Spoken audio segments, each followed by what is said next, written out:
Hello everyone, this is lecture number 4 on Civil Procedure Code 1908. In this lecture I am gonna teach you about object या फिर हमारे पास nature and scope of this CPC।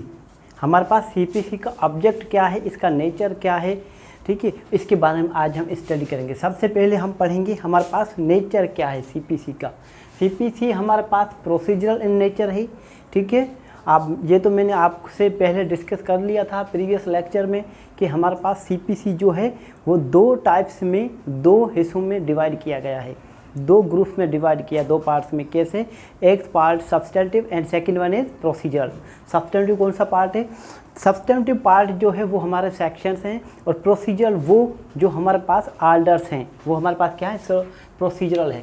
एक student ने question किया था, sir हमारे पास जो प्रोसीजरल और सब्सटेंटिव जो पार्ट है वो हमारे पास दरअसल क्या बताता है, उस पर अथॉरिटी बताएं। तो उस पर भी अथॉरिटी वही है जो मैंने आपको बताई थी 1999 YLR, ठीक है, YLR पेज नंबर 1788। इसी के अंदर बताया गया है हमारे पास कि हमारे पास सब्सटेंटिव जो प्रोविजंस दी गई हैं वो हमारे पास पार्टीज़ को क्या देती हैं? राइट टू अपील देती है, ठीक है, राइट टू लीड एविडेंस देती है। वो हमारे पास उसी अथॉरिटी के अंदर, अगर आप डिटेल से पढ़ेंगे उसी के अंदर ही आपको मिलेगा कि हमारे पास जो CPC के अंदर हमारे पास सब्सटेंटिव जो प्रोविजंस दिए गए हैं उसका असल मकसद क्या है, ठीक है, वो हमारे पास एक पार्टी को राइट ग्रांट करती है, ठीक है। अब हम आ जाते हैं हमारे पास retrospective in nature. CPC has retrospective in nature. Every act originally passed prospectively. कोई भी कानून हमारे पास होता है वो प्रोस्पेक्टिवली पास होता है, ठीक है, उसका हमारे पास इफेक्ट प्रोस्पेक्टिव होता है। प्रोस्पेक्टिव कैसे?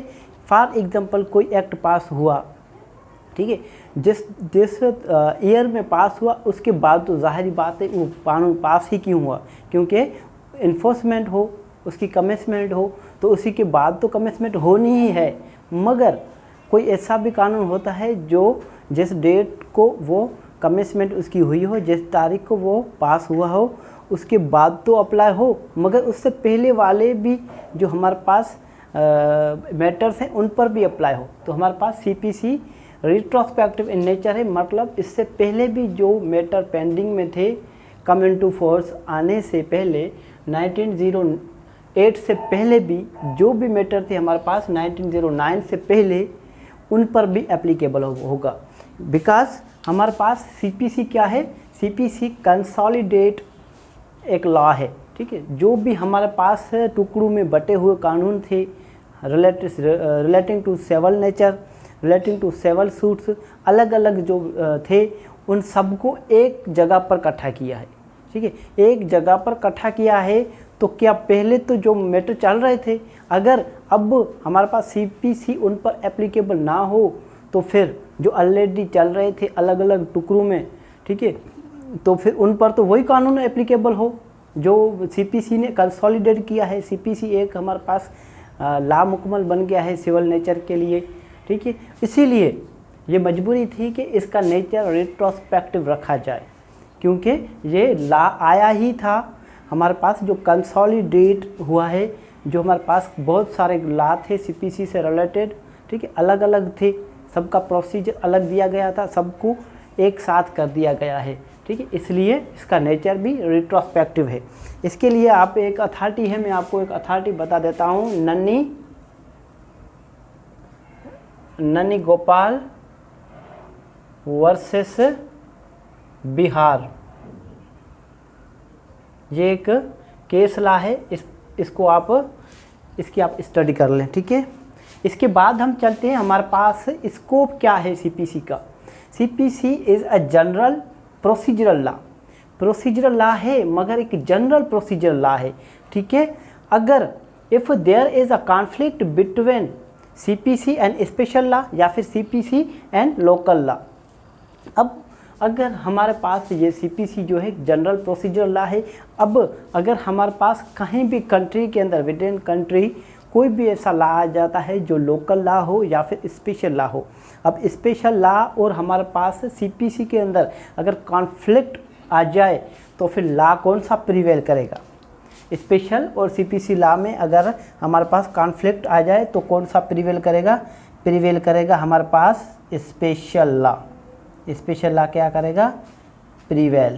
प्रिवेल मीन्स ये इसको ज़्यादा अहमियत दी जाएगी, ठीक है, स्पेशल लॉ को।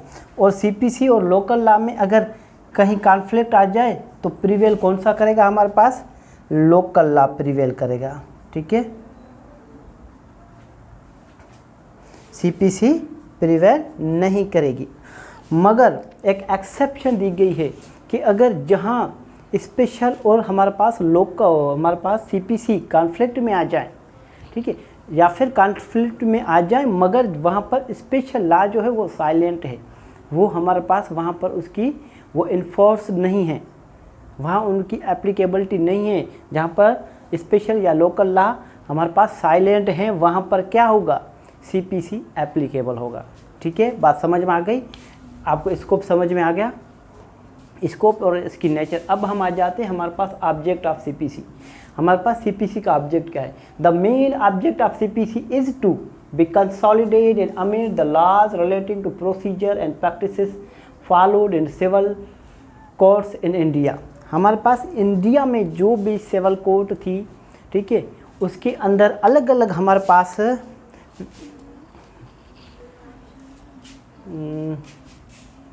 कलकत्ता, ठीक है, मद्रास और हमारे पास बम्बई, इसके जो भी टाउन्स थे, ठीक है, इनके जो भी टाउन्स थे इनके अंदर हमारे पास छोटी छोटी कोर्टें इस्टेब्लिश्ड कर दी गई थी, जिसे हम स्मॉल काज कोर्ट्स कहें, स्मॉल काज कोर्ट कहें या प्रेसिडेंसी कोर्ट्स कहें, ठीक है। वो हमारे पास रिलेटेड किससे थी? सिविल सूट से रिलेटेड। अलग अलग प्रोसीजर दे दिया गया था, सबके लिए प्रोसीजर अलग अलग था। फॉर एग्जांपल हमें स्पेसिफिक परफॉर्मेंस में जाना है तो उसका अलग एक सीपीसी दिया था, ठीक है।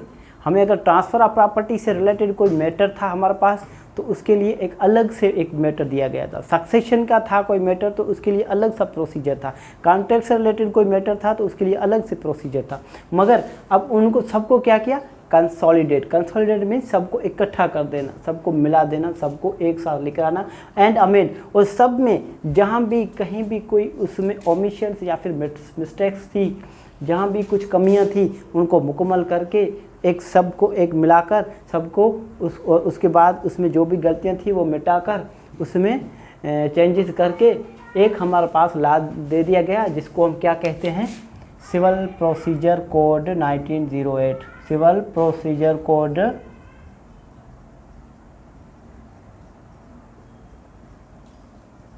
सिविल प्रोसीजर कोड 1908 जब फाइनली हमारे पास क्या हो गया?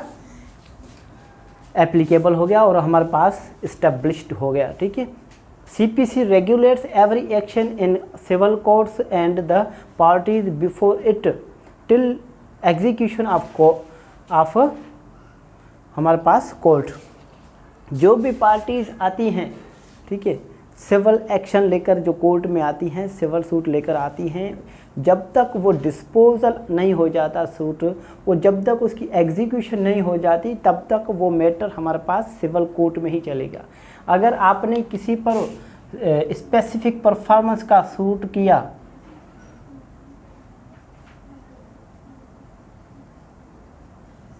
ठीक है, ये चलता रहा, एग्जीक्यूशन का टाइम आ गया, एग्जीक्यूशन के टाइम के अंदर आप चाहते हैं कि यार वो नहीं, हम एग्जीक्यूशन नहीं हो रही है, तो आप क्या करेंगे? हमारे पास कोई और साइड इसके लिए अल्टरनेट साइड होगा? फॉर एग्जांपल क्रिमिनल नहीं, टिल एग्जीक्यूशन हमारे पास कौन सा होगा? सीपीसी ही चलेगा। Till execution, final and till execution हमारे पास सूट फाइल हुआ, सूट फाइल के बाद हमारे पास उसकी क्या चला? हमारे पास उसका केस चला, ठीक है, जो भी उसकी लिटिगेशंस हैं, प्रोसीडिंग्स है, उसके बाद डिक्री या फाइनल जो है उसका जजमेंट आना था वो आ गया। उसके बाद क्या होगा, उसके बाद उसकी एग्जीक्यूशन होगी। जब तक एग्जीक्यूशन मुकम्मल नहीं होती है तब तक हमारे पास सिविल सूट सिविल कोर्ट में ही रहेगा। ठीक है, इस पर दो अथॉरिटी है मेरे पास, एक पेज नंबर 192 जो है ईयर 1996 CLC का, और उसी सेम नेचर की एक और अथॉरिटी है 2014 CLC 1329। ठीक है, CPC हमें क्या करता है, प्रोमोट करता है interest of justice and to prove remedy to avoid injustice. हमारे पास CPC क्या करता है, इंटरेस्ट जो सिविल नेचर के जो भी हमारे पास मामले हैं उनको इंटरेस्ट उनको प्रोवाइड करता है। जो भी पार्टीज़ हमारे पास सिविल नेचर की आती हैं उनको हमारे पास उनसे रिलेटेड जस्टिस को प्रोमोट करती है और प्रूव रेमेडी, और उनको रेमेडी दे दी जाती है और किसी को नाइंसाफ़ी होने से बचा दिया जाता है। ठीक है, यहाँ तक आपको समझ में आ गया। अगर यहाँ तक आपको समझ में ना आया, किसी भी किस्म का कोई सवाल है तो आप पूछें मुझसे।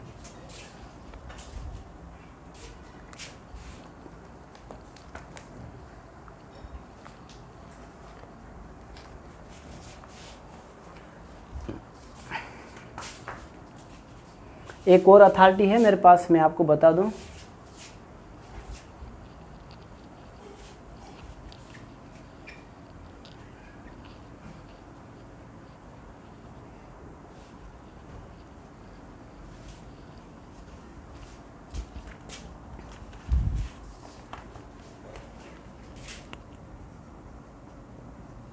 To 2013 CLC page number 1276। ये अथॉरिटी हमें कहती है जो रेस्ट्रिक्शन है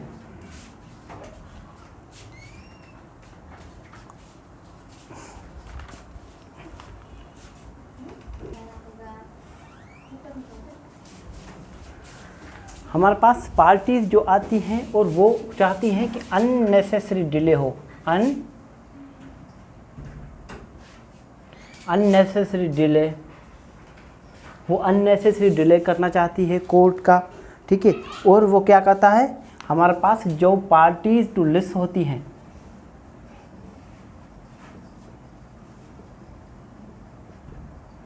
parties to list not allowed,